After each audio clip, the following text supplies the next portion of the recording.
Alhamdulillah, alhamdulillahilladzi bini'matihi tatimmu shalihat. Asyhadu an la ilaha illallah wahdahu la syarikalah wa asyhadu anna Muhammadan abduhu wa rasuluhu la nabiyya ba'dah. Allahumma salli wa sallim ala sayyidina wa maulana Muhammadin wa ala alihi wa sahbihi wa man ihtada bihadihi ila yaumiddini, amma ba'du. Puji beserta syukur kita haturkan kepada Allah Subhanahu wa taala karena Allah hingga detik saat sekarang ini masih mencurah-curahkan kepada kita nikmat, karunia dan juga hidayahnya. Kemudian salawat dan salam juga senantiasa kita memperbanyak mengucapkan untuk junjungan Nabi besar kita Muhammad sallallahu alaihi wasallam, terutama di bulan Sya'ban ini. Karena di antara keistimewaan dari bulan Sya'ban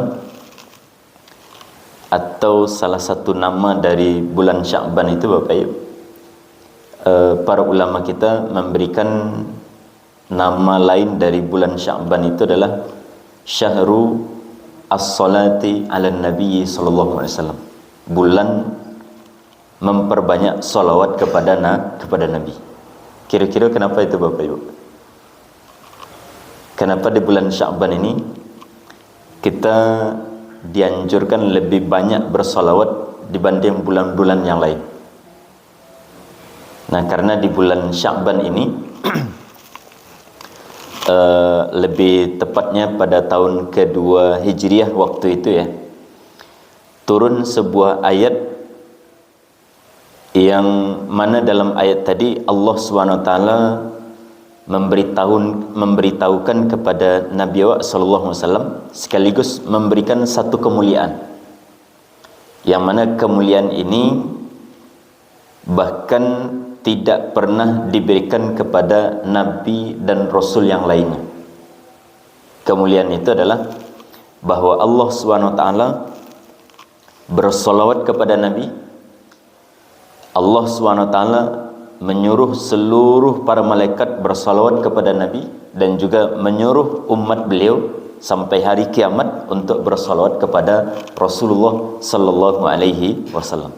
Itu ayat yang sering kita baca atau yang sering dibaca ketika khutbah Jumat di khutbah yang kedua. Apa bunyi ayatnya Bapak Ibu? A'udzubillahi minasyaitonirrajim. Innallaha wa malaikatahu yusholluna 'alan nabi. Itu kan artinya sesungguhnya Allah dan seluruh para malaikatnya bersolawat kepada Nabi. Allah SWT dan seluruh para malaikatnya bersalawat kepada Nabi. Kemudian Allah juga memerintahkan, ya ayyuhallazina amanu sallu alaihi wasallimu taslima. Wahai orang-orang yang beriman, baik yang ada di zaman Rasulullah SAW atau bahkan sampai hari kiamat nanti, itu oleh Allah SWT disuruh bersalawat. Dan itu ayatnya itu turunnya kapan Bapak Ibu? Di bulan Sya'ban. Nah, karena ayat ini turun di bulan Sya'ban, kata para ulama tafsir tentunya Bapak Ibu, mereka mengatakan bahwa bulan Sya'ban ini berarti Allah istimewakan Nabi SAW dengan satu keistimewaan yang nanti beliau sujud syukur tuh. Jadi ketika Nabi awak diturunkan ayat innallaha wa malaikatahu yusholluna 'alan nabi, beliau sujud syukur. Karena ini adalah satu kemuliaan yang belum pernah diberikan kepada nabi dan rasul yang sebelumnya. Beliau sujud syukur. Nah, di sisi yang lain berarti di bulan Sya'ban ini kata para ulama kita dianjurkan untuk memperbanyak salawat kepada Rasulullah sallallahu alaihi wasallam. Lebih kurang seperti itu. Nah, ini bulan Sya'ban ya. Karena kita sekarang di tanggal berapa Bapak Ibu? 13 Sya'ban ya. 13 Sya'ban. Nah, Bapak Ibu yang dimuliakan Allah Subhanahu wa taala, kita masuk pada kajian kita, melanjutkan kajian kita, kajian tafsir Di pertemuan sebelumnya kita membahas tafsir dari surat Al-Insyiqaq dan kita sampai pada ayat yang ke-9 kalau tidak salah. Maka insyaallah pada subuh hari ini kita lanjutkan ayat yang ke-10 dan ayat-ayat yang setelahnya. Seperti biasa Bapak Ibu, kita baca bersama-sama untuk mengambil keberkahan dari ayat-ayat ini. A'udzu billahi minasy syaithanir rajim.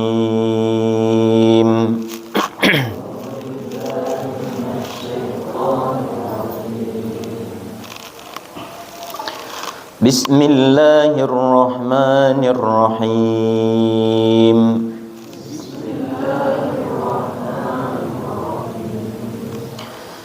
Wa amma man utiya kitabahu wara'a dhahrihi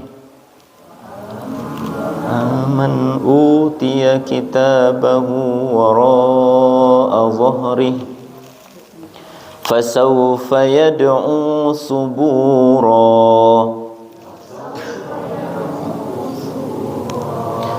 wa yasla sa'ira innahu kana fi ahlihi masrura.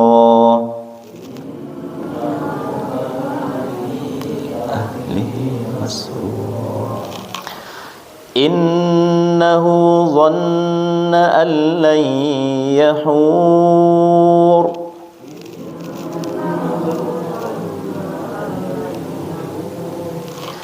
bala inna rabbahu kana bihi basira.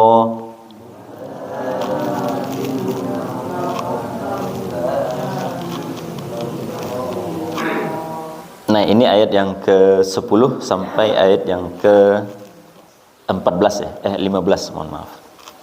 Nah, kita ingatkan sedikit Bapak Ibu, di pertemuan sebelumnya Allah SWT bercerita tentang kelompok pertama nanti di akhirat. Kelompok manusia pertama nanti di akhirat. Siapa mereka? Mereka itu adalah orang-orang yang ketika pembagian kitab catatan amal mereka menerima dengan tangan kanan.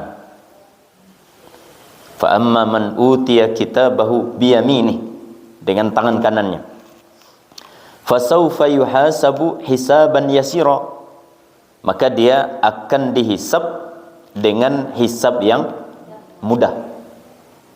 Kemudian setelahnya wa yanqalibu ila ahlihi masrura, dan dia akan kembali kepada keluarganya dalam keadaan berbahagia.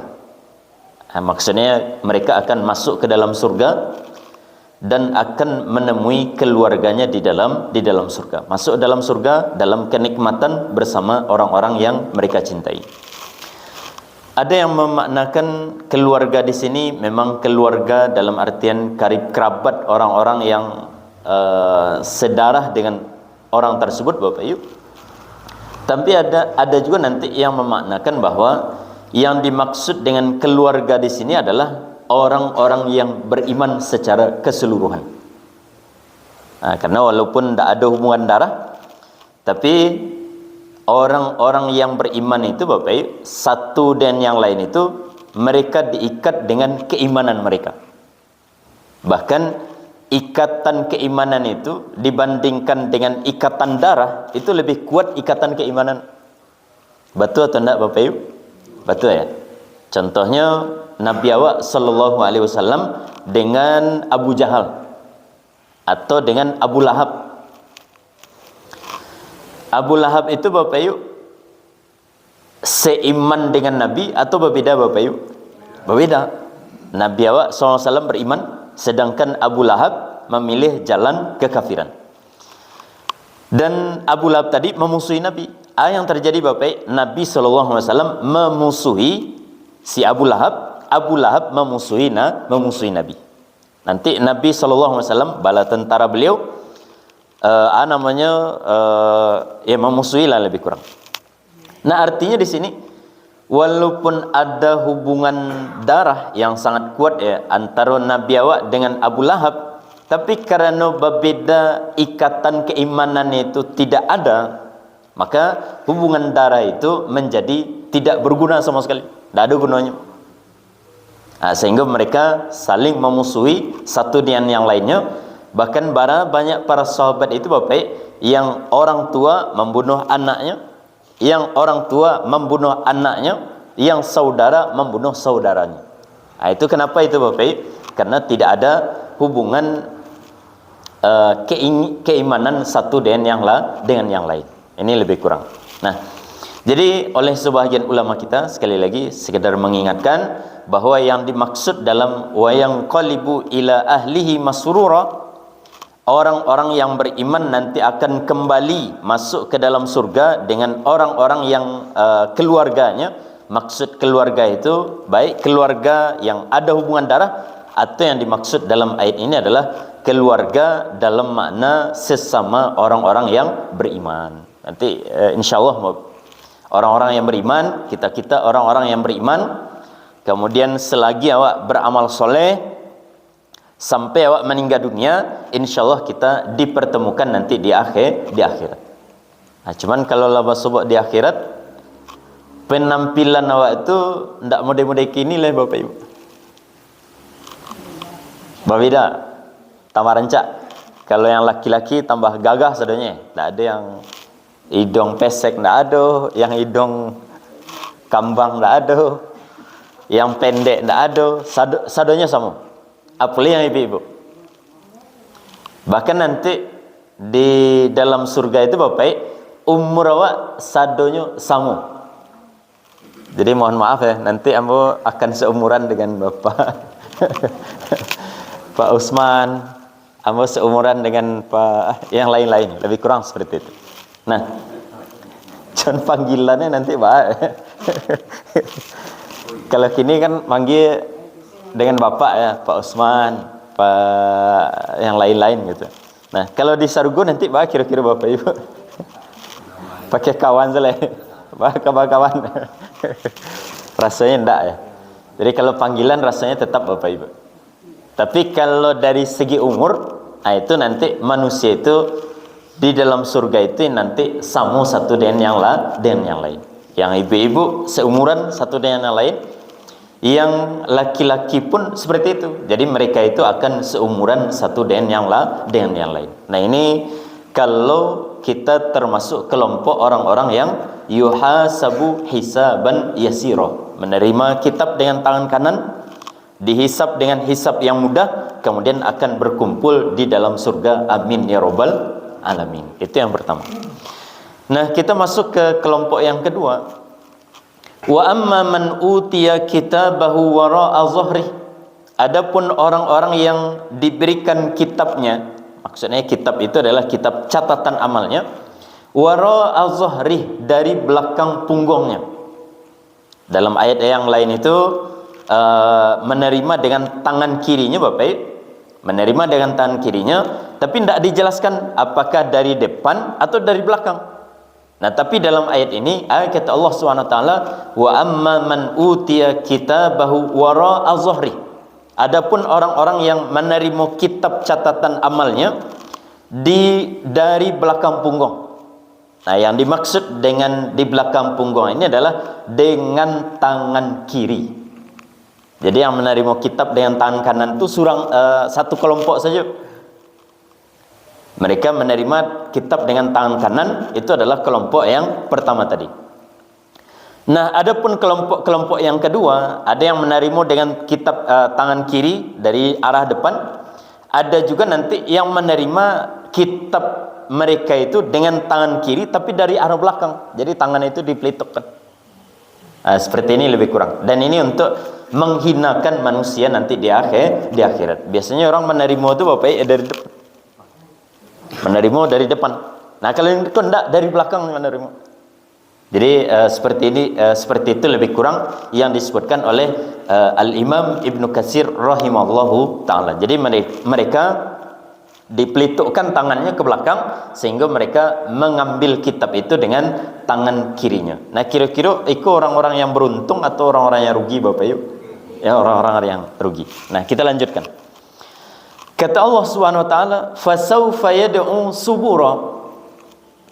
Maka orang yang menerima kitab dengan tangan kiri melalui belakang seperti yang tadi kita contohkan, fasawfa yad'u subura, maka mereka akan berteriak. Yad'u itu artinya berteriak ya. Apa yang mereka teriakkan? Subura. Apa arti subura Bapak Ibu? Subura itu bukan sobura ya. Kalau sobura sabar. Sabar.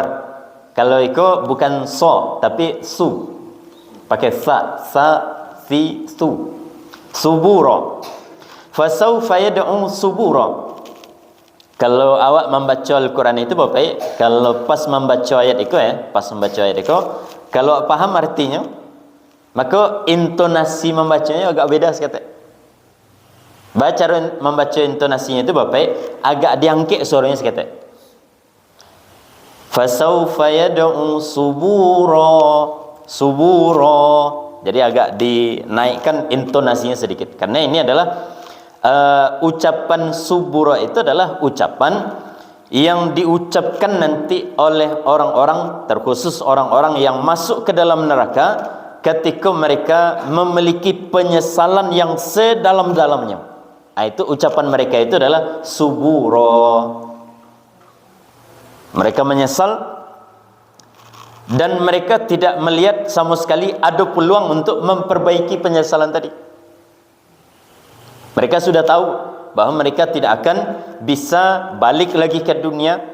Mereka tidak akan bisa beramal soleh balik ke dunia. Ketika mereka sudah meyakini itu seyakin-yakinnya Bapak, maka mereka menyesal sejadi-jadinya. Ucapan mereka itu nanti mereka akan berteriak satu dengan yang lainnya, subura. Apa artinya subura itu Bapak? Kalau dalam bahasa awak ya, itu sebahagian menerjemahkan subura itu adalah celakalah kami atau celakalah aku, binasalah Bu. Nah, lebih kurang ini yang diucapkan ya oleh orang-orang yang ketika mereka masuk ke dalam neraka. Wa amma man utiya kitabahu wara'a zuhri, orang-orang yang diberikan catatan amalnya itu dari belakang punggungnya, fasawfa yad'u subura, mereka akan mengucapkan subura, celaka. Nah, itu ucapan dari mereka nanti di akhirat nanti. Nah, barangkali ketika di dunia, Ustaz, ada orang-orang yang ketika di dunia belajar ilmu menenangkan jiwa. Menenangkan jiwa itu artinya lebih kurang Bapak, seberapapun besarnya masalahnya bisa tenang menghadapinya. Kan ada ilmu-ilmu psikologis dan semacamnya Bapak. Jadi awak ketika menghadapi masalah-masalah, awak diajarkan di dunia ini bahwa kondisinya itu sebisa mungkin setenang mungkin. Nah, kalau itu bisa terjadi di dunia, barabana gadang masalah, ada orang-orang yang bisa ini menahan dirinya untuk tetap tenang, tetapnya bisa tenang, barapun gadang masalahnya. Nah, kini pertanyaan itu Bapak, kalau sudah sampai di akhirat masih bisa atau tidak Bapak Ibu? Jangan, tidak bisa. Jadi ayat ini Bapak berlaku untuk semua orang-orang yang menerima catatan amalnya itu dengan tangan kiri, siapapun mereka. Apakah mereka itu motivator yang ketika di dunia menyampaikan kepada orang-orang atau mendoktrin orang-orang untuk supaya tenang dalam setiap masalah, atau siapapun Bapak, mereka itu kalau mereka sudah menerima kitab catatan amal dengan tangan kirinya, fasawfa yad'u subura, maka mereka itu akan mengucapkan kalimat yang sama, yaitu celaka.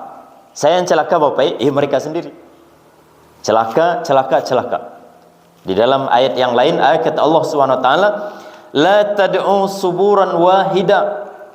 Ketika mereka mengucapkan kalimat subura, celakalah saya, celakalah hamba, maka Allah SWT mengatakan kepada mereka, la tad'u suburan wahida, Jangan kalian hanya mengucapkan satu kalimat saja celaka. Wad'u suburan katsira. Silahkan sepuih-puih kalian mengucapkan kalimat celaka sebanyak-banyaknya. Nah, itu artinya Bapak Ibu, Allah SWT benar-benar murka kepada mereka-mereka yang ketika di dunia tidak ada waktunya untuk beriman, tidak ada waktunya untuk beramal soleh, yang ketika di dunia mereka melalaikan, mereka kufur terhadap semua nikmat yang diberikan oleh Allah Subhanahu wa taala. Sehingga ketika mereka mengucapkan celaka, Allah tidak kasihan. Allah tidak kasihan. Bahkan kata Allah SWT, berteriaklah kalian dengan mengucapkan celaka sebanyak-banyaknya, sepuih-puih kalian. Jangan hanya sekali saja. Nah, ini gambaran terkait nanti dengan orang-orang yang menerima kitab catatan amal mereka itu dengan tangan kiri. Maka mereka akan mengucapkan subura. Mereka mengucapkan kalimat-kalimat subura, bukan celaka, tapi subura. Nanti di surga itu kan orang bahasa Arab sadanya. Jadi walaupun artinya dalam bahasa Arab celaka ya, tapi orang kalau sudah di akhirat itu Bapak, sadonya nanti pakai bahasa Arab sadanya. Jadi mengucapkan kalimat celaka itu juga dengan bahasa Arab. Jadi mereka akan mengatakan sadonya subura, subura, subura. Nah, itu yang dimaksud dengan subura. Nah, kemudian di ayat yang ke-12-nya wa yasla sa'ira. Kemudian mereka akan dimasukkan ke dalam, yasla itu dimasukkan ya, sa'ira, neraka sa'ir. Kan neraka itu dulu banyak namanya Bapak Ibu. Berapa macam neraka itu Bapak Ibu? 8 itu surga ya. Kalau neraka 7. Neraka itu 7. Nah, neraka yang paling rendah itu dulu Bapak Ibu? Bukan. Neraka yang paling rendah itu neraka hawiyah. Neraka hawiyah. Kalau jahanam itu ada yang menyatakan bahwa yang dimaksud dengan jahanam itu adalah dari masing-masing neraka itu yang paling dalamnya itu, maksudnya dari masing-masing ya. Ini neraka sakor, ini neraka sa'ir, ini neraka hawiyah. Nah, dari masing-masing neraka itu tempat yang paling dalamnya itu namanya jahanam namanya. Kerak-keraknya. Kerak-kerak dari masing-masing neraka. Nah, adapun neraka-neraka namanya Bapak, kalau kita lihat secara umum ya, dan itu mengambil dari salah seorang ulama tafsir tentunya, dari Syekh Muhammad Ali Asy-Syinkiti hafizahullah taala. Beliau mengatakan bahwa yang namanya neraka jahanam itu nanti justru neraka yang nomor 1, bukan neraka yang paling bawah. Jadi kalaupun nanti ada neraka namanya neraka jahanam secara khusus, maka jahanam itu adalah neraka yang berada pada urutan yang pertama, urutan yang neraka yang paling ringan lah tibanya. Nanti ada neraka-neraka yang lain sampai nanti puncaknya itu adalah neraka hawiyah. Tapi neraka-neraka yang lain itu, kerak-kerak dari neraka-neraka yang lain itu namanya juga jahanam. Nah, itu jahanam namanya. Nah, orang-orang yang beriman Bapak Ibu, orang-orang Islam ya, orang-orang Islam itu kalau kita tambahkan sedikit, orang-orang Islam yang masuk ke dalam neraka sebelum masuk ke dalam surga itu tampaknya itu cuman jahanam saja. Tempatnya cuman jahanam saja. Cuman jangan dibayangkan jahanam ke dangkal loh. Walaupun neraka yang nomor 1 lah ya, bukan neraka yang paling dalam Bapak, bukan neraka yang paling mengerikan, tapi jangan dibayangkan berarti lain aman saja kami di jahanam. Tidak ada yang aman di jahanam. Agak ringan. Jawabannya tidak juga.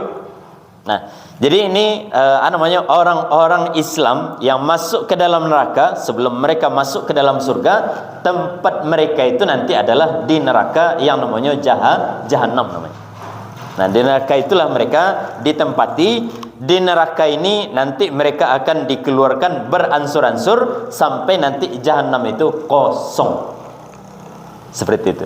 Jadi nanti yang akan tetap itu adalah neraka-neraka yang lain, neraka Sakor, neraka Sa'ir, neraka Hawiyah, neraka Hutamah, dan neraka-neraka yang lain. Wallahu alam. Ini yang disampaikan oleh Profesor Dr. Ali Muhammad Asy-Syinkiti hafizahullah taala. Wallahu alam. Nah, tapi yang namanya neraka Sa'ir, kalau tadi yang paling dalam dari neraka itu namanya neraka Hawiyah tadi. Itu dalam surat apa itu Bapak Ibu?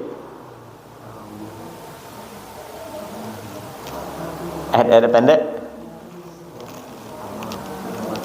Wa ma adraka ma hiya narun hamiyah.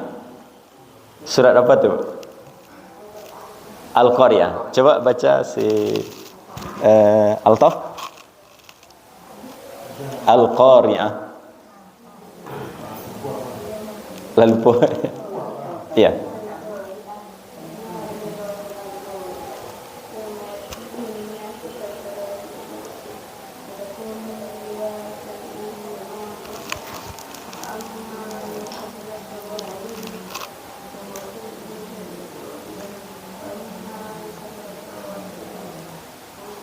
Fa ummuhu wa ma adraka ma hiya narun hamiyah. Nah, ini dia. Saya hadiahnya enggak ada. Fa ummuhu hawiyah.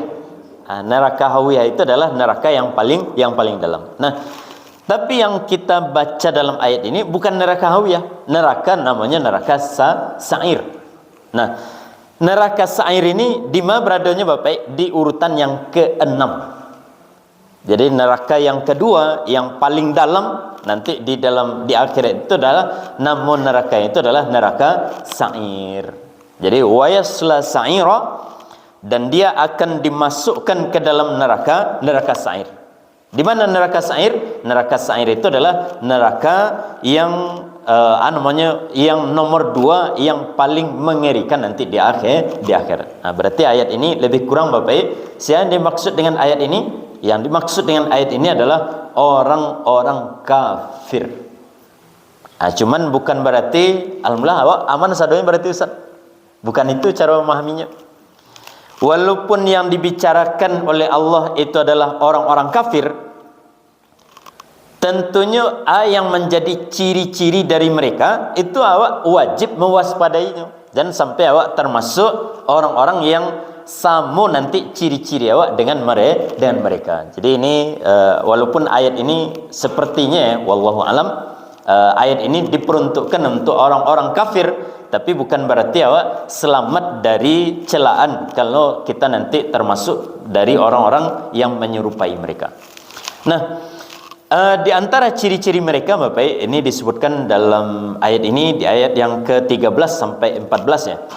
Di antara ciri-ciri mereka itu, mereka yang menerima kitab dengan tangan kiri, kemudian mereka akan masuk ke dalam neraka Sa'ir dari orang-orang kafir.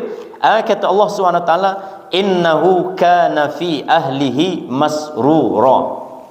Sesungguhnya mereka, atau dia sesungguhnya dia dahulunya ketika di dunia mereka itu berbahagia, mereka bersenang-senang dengan keluarga-keluarganya. Sekali lagi Bapak Ibu, kita lihat ya. Di antara ciri orang yang akan masuk ke dalam neraka Sa'ir itu adalah mereka orang-orang yang ketika mereka di dunia mereka itu bahagia, mereka itu keluarga harmonis dengan keluarganya ketika mereka di dunia. Nah, jadi pertanyaan barangkali bagi awak, pertanyaan itu kira-kira Bapak, kalau itu menjadi ciri dari penduduk neraka, apakah itu artinya awak tidak boleh harmonis dengan keluarga di dunia? Kan itu pertanyaannya. Betul atau tidak Bapak Ibu? Kan Allah menyebutkan ya, ciri orang yang masuk neraka Sa'ir dahulunya di dunia mereka harmonis dengan keluarganya, mereka senang-senang, mereka berbahagia dengan keluarganya. Tentunya kalau hanya sampai di situ saja, menjadi pertanyaan dasar bagi awak, apakah ini artinya bahwa awak di dunia ndak boleh harmonis dengan keluarga awak? Kira-kira jawabannya Bapak Ibu? Jawabannya tentunya tidak. Dan satu orang kalau ditanya, tentunya jawabannya tidak. Karena itu ndak mungkin itu yang dimaksud.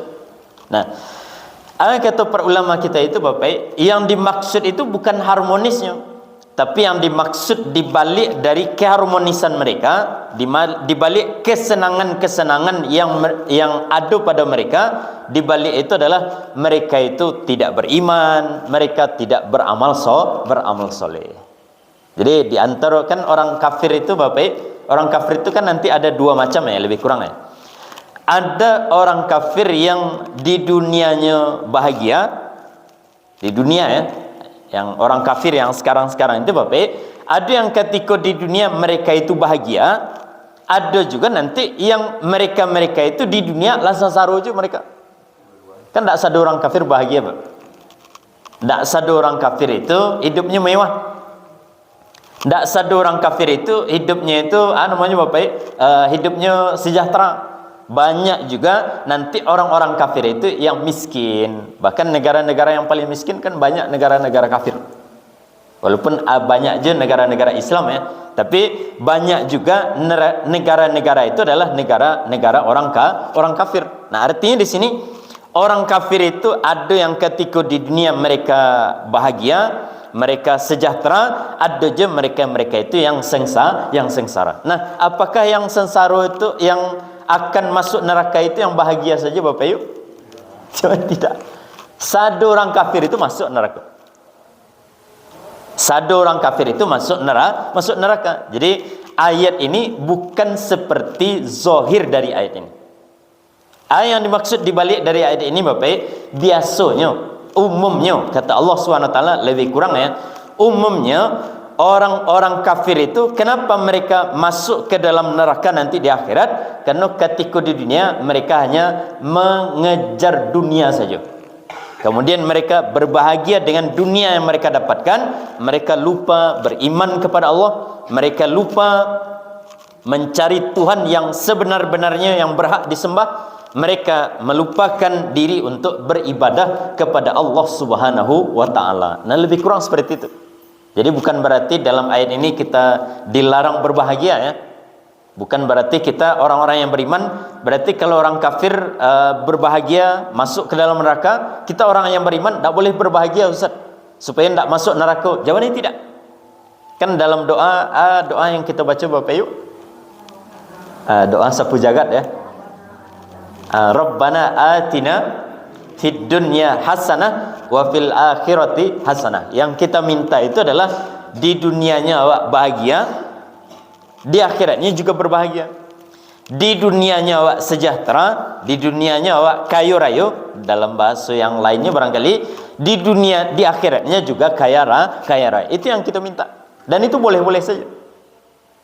Selagi awak menjalankan kewajiban-kewajibannya Bapak, sebagai kalau Allah takdirkan menjadi orang kaya, ada kewajibannya. Kalau menjadi orang miskin, orang yang kurang mampu, ada kewajibannya. Selagi awak menjalankan kewajiban kan tidak ada masalah. Mau awak menjadi orang miskin, atau menjadi orang yang mampu saja, atau menjadi orang yang kaya. Kan kalau dalam agama kan 3 bagiannya Bapak. Ada namanya orang fakir miskin, ada namanya orang mampu, ada namanya orang kaya. Kan itu beda. Dari mana bedanya itu Bapak Ibu? Nah, kalau orang fakir miskin itu kan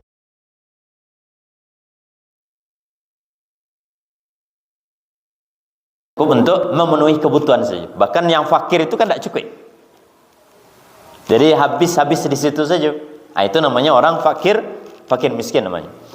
Kalau orang mampu artinya Bapak Ibu, nah cukup.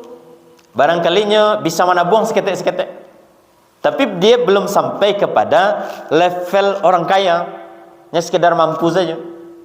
Nah, orang mampu ini nanti penghasilannya yang dia dapatkan lebih dari kebutuhannya, tapi penghasilan itu kelebihan itu tidak terlalu banyak. Nah, itu namanya orang mampu namanya. Kalau orang kaya Bapak Ibu,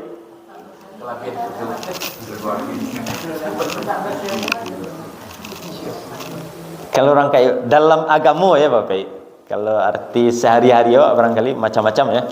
Tapi kalau dalam agama, kapan orang itu dikatakan kaya, Bapak Ibu? Bukan balabih, bukan banyak pitih. Ada orang yang banyak pitihnya tapi tidak kaya. Nah, orang kaya dalam agama itu adalah kalau dia sudah wajib zakat. Nah, itu orang kaya. Ada orang kadang punya rumah, punya mobil, tapi pitih tabungannya tidak ada. Berarti itu tidak orang kaya namanya. Orang mampu aja namanya. Pencitraan. Nah, jadi orang kaya dalam agama itu adalah orang-orang yang sudah memiliki simpanan, lah punya tabungannya Bapak, baik dalam bentuk emas atau dalam bentuk uang ya, senisab. Satu nisab itu kalau kini berapa tuh Bapak Ibu? 85 gram emas ya. Ya dikalikanlah dengan harga emas yang sekarang ya. Nah, itu kan wow ya. Bara perkiraan tuh Bapak Ibu? 270-an ya. Nah, lebih kurang segitu.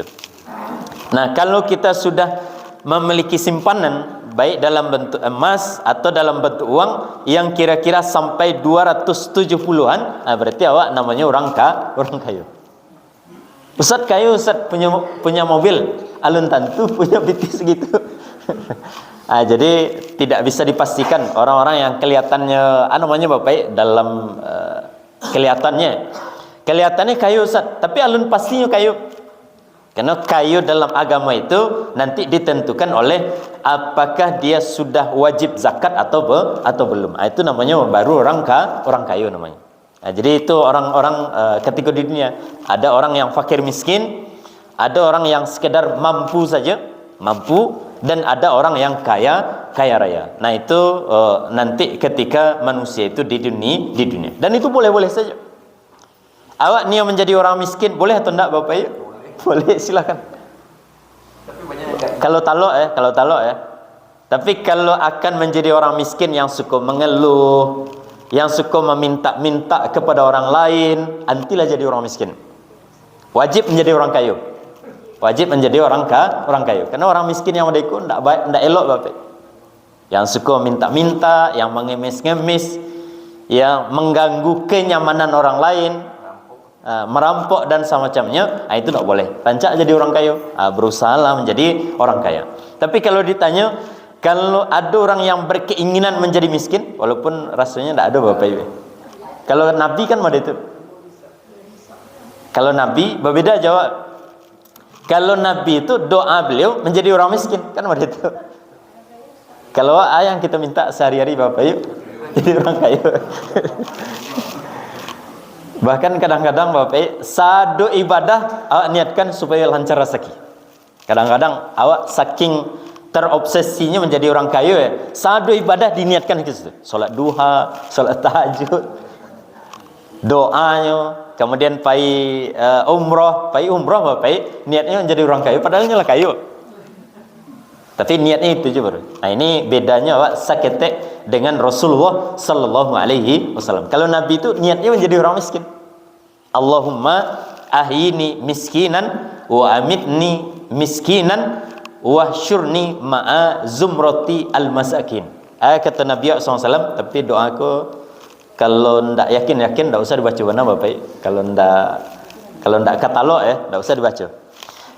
Doa yang dibaca oleh Nabi SAW, ya Allah, hidupkan kamu dalam keadaan miskin, matikan kamu dalam keadaan miskin, kumpulkan nanti di akhirat bersama orang-orang yang miskin. Itu Nabi SAW. Nah, Nabi SAW lebih cenderung, lebih penyayang Bapak kepada mereka yang miskin tadi. Nah, bukan itu tema Bapak Ibu. Nah, jadi di dunia ini ya silakan, manusia itu bermacam-macam. Ada yang miskin, ada yang mampu, ada yang kaya dan semacamnya. Nah, ketika seseorang diberikan kekayaan oleh Allah Subhanahu wa taala, tidak haruslah mereka meminta menjadi orang miskin. Jadi silahkan menjadi orang mukmin, menjadi orang yang beriman yang kaya raya, menjadi orang yang beriman yang kemudian berbahagia, harmonis dan semacamnya, tidak ada masalah. Walaupun dalam ayat ini Allah SWT menyebutkan innahu kana fi ahlihi masrura. Ciri di antara orang kafir yang masuk neraka sa'ir itu adalah di dunia mereka dahulunya adalah orang-orang yang masrura. Mereka orang-orang yang berbahagia. Kan ada sebagian pertanyaan model itu. Ustaz, kadang awak cari orang-orang orang kafir lah terutama, mereka di dunia tidak beriman, mereka di dunia tidak beribadah, tapi sampai mati tidak ada nampak sakit-sakit, badannya sehat, meninggal dalam keadaan barangkali salamuka meyakini bahwa dia akan meninggal dalam keadaan su'ul khotimah, ternyata meninggalnya tidak ada nampak su'ul khotimahnya. Su'ul khotimah itu yang sakitnya itu lama. Kalau yang Arab kan model itu, apalagi yang jahat-jahat kepada orang Islam ya, seperti Donald Trump. Ya kita doakan. Seperti presidennya Yahudi, si Netanyahu. Nah itu kalau bisa seperti presiden yang sebelumnya Bapak, yang stroke-nya agak 10-20 tahun baru mati. Nah, kita harapkan model itu. Tapi kadang-kadang Bapak, yang namanya orang kafir itu walaupun mereka jahat kepada orang Islam, sejahat-jahatnya Bapak, tapi kadang-kadang meninggalnya tidak ada masalah, elok saja. Nah, apakah ini artinya mereka itu akan selamat nanti di akhirat? Jawabannya tidak.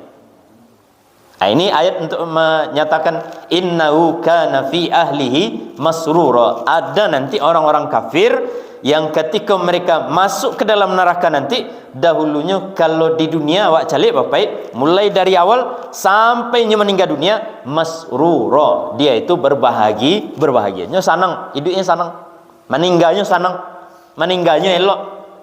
Nah, jadi tidak menjadi patokan bagi awak ba'a keadaan orang ketika hidup di dunia, apakah dia bahagia, apakah dia miskin, apakah dia kaya, apakah dia mampu, itu tidak menjadi patokan selamat atau tidaknya di akhirat. Yang menjadi patokan itu iman. Yang menjadi patokan itu adalah amal soleh. Jadi ini ayat yang ke-13. Innahu zanna alla yahur. Kemudian ciri yang kedua, mereka itu adalah yakin, mereka orang kafir itu yakin bahwa tidak ada hari akhirat. Manusia itu tidak akan kembali. Hidup ini itu hanya di dunia saja. Mereka memaksimalkan untuk mencari kebahagiaan, untuk bersenang-senang di dunia, karena bagi mereka hidup itu cuma satu kali. Nah, itu bahaya bahasanya itu, Bapak. Hidup itu sekali saja nya. Jangan stres, jangan pusing. Hidup itu cuma sekali. Nah, itu kalimat-kalimat model tadi bahaya tuh. Nah, ini kalimat yang biasanya harusnya keluar dari orang-orang yang kafir, tidak percaya akhirat. Adapun orang-orang yang beriman, mereka sedih, mereka berjuang di dunia ini, mereka miskin, ada yang kaya dan semacamnya, tidak ada masalah. Yang penting di akhiratnya berbahagia, itu lebih kurang. Kemudian di ayat yang terakhir, bala, tidak seperti itu, tidak seperti yang mereka bayangkan.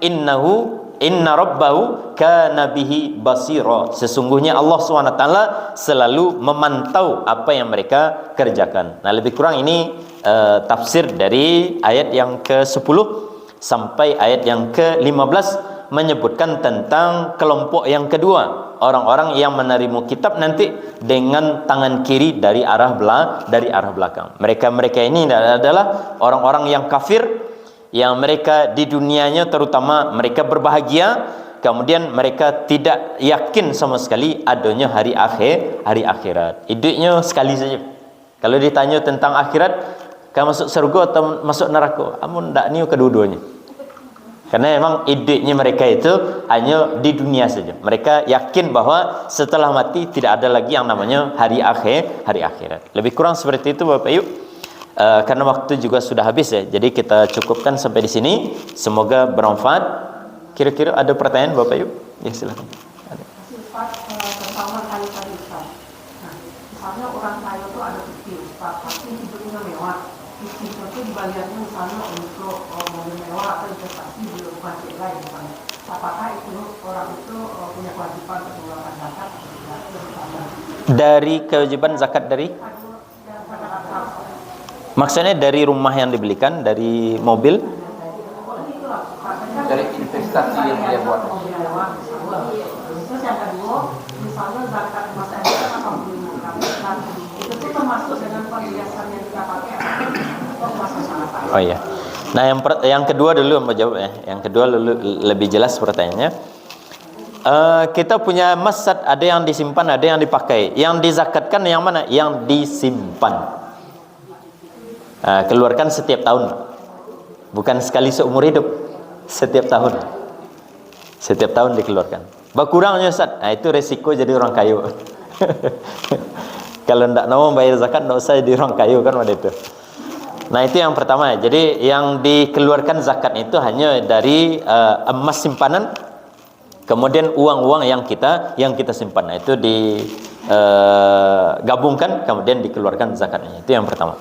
Kemudian pertanyaan yang kedua, yang pertama tadi, ada orang kaya Ustaz, beli rumah, beli mobil mewah dan semacamnya, apakah dia wajib zakat? Kalau masih ada simpanannya wajib zakat.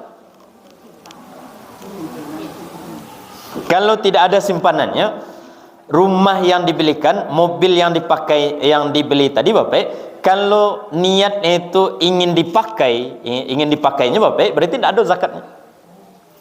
Tapi kalau niatnya itu adalah untuk diperjualbelikan, Bapak, berarti namanya zakat, masuk dalam zakat perdagangan. Itu dikeluarkan zakatnya. Jadi itu beda. Jadi kalau kita berniat ya, setelah punya rumah, kemudian beli lu rumah cili untuk apa? Untuk dipakai anak-anakmu nanti Ustaz. Ya boleh atau enggak Bapak? Boleh saja, tidak ada masalah. Keluar enggak zakatnya Ustaz? Jawabannya enggak, karena niatnya akan dipakai. Tapi kalau niatnya itu adalah untuk diperjualbelikan, kamu belilah rumah, setiap ada yang jual rumah, kamu beli langsung, nanti bawa jual balik. Nah, itu namanya perdagangan, dan perdagangan itu dikenai zakat. Ya. Itu lebih kurang. Ya, silakan. Bagaimana kalau dalam bentuk investasi tanah? Kita beli tanah. Investasi ya? Nah, kan tidak dipakai, artinya dia investasi dalam bentuk tanah. Iya, disimpan saja. Disimpan, tidak digunakan. Kalau tanah investasi, setahu ambo ya Bapak Ibu, itu tidak dizakatkan ya? Zakatkan ya. Iya. Kalau investasi ya, investasi tidak dizakatkan. Karena tidak yang dizakatkan itu ameh saja, Pak. Emas. Lebih kurang seperti itu. Iya, silakan. Iya, pitih dizakatkan.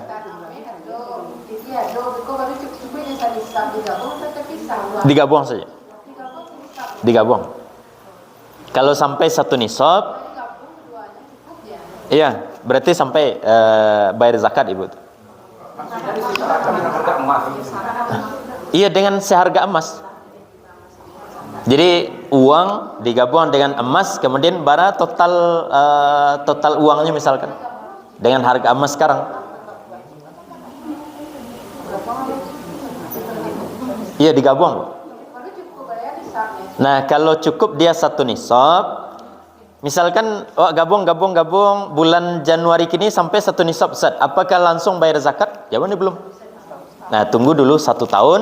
Kalau ternyata masih sampai atau bahkan lebih, berarti baru bayar zakat tahun depan. Tapi hitungannya bukan dengan Januari Bapak Ibu, hitungannya dengan Sya'ban. Kalau kini Sya'ban ke Sya'ban, Ramadan ke Ramadan, Syawal ke Syawal. Jadi bila sampai pitiwa satu nisab, tandokan hijriahnya. Misalnya ambo menabung sampai misalkan di bulan Ramadan nanti pitiamu satu nisab. Berarti dicalik di Ramadan tahun depan. Kalau masih sampai satu nisab, berarti ambo wajib zakat. Kalau alun sampai kalau ternyata di tengah jalan tak pakai misalkan untuk beli ini dan semacam, berarti gugur lo balik. Berjalan lo waktu balik sampai pitiwa sampai lo satu nisab balik. Tandukan bulan itu balik, kemudian lihat tahun depannya lagi. Seperti itu cara menghitung. Jadi bukan setiap sampai satu nisab langsung zakat. Ditunggu dulu selama 1 tahun, lebih kurang seperti itu. Ya, silakan.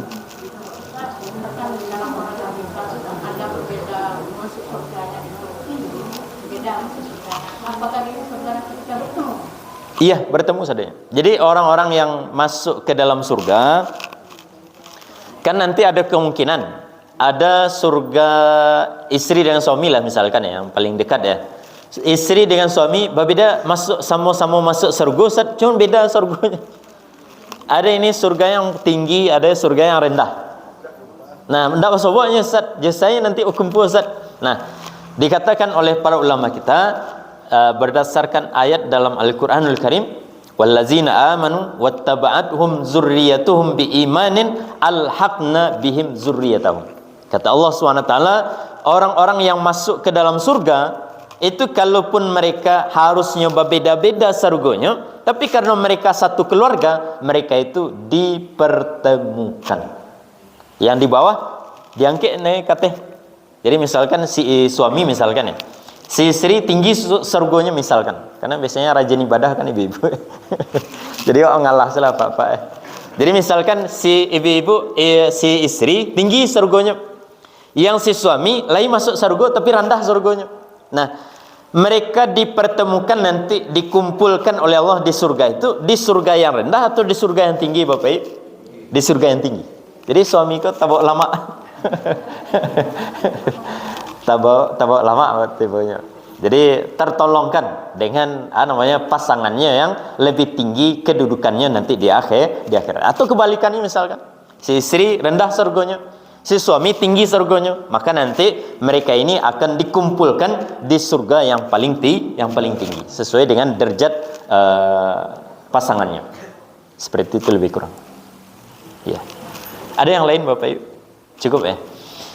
Waktu syuruk sudah masuk. Alhamdulillah, itu yang bisa kita sampaikan. Semoga bermanfaat. Mohon maaf banyak salah dan khilaf.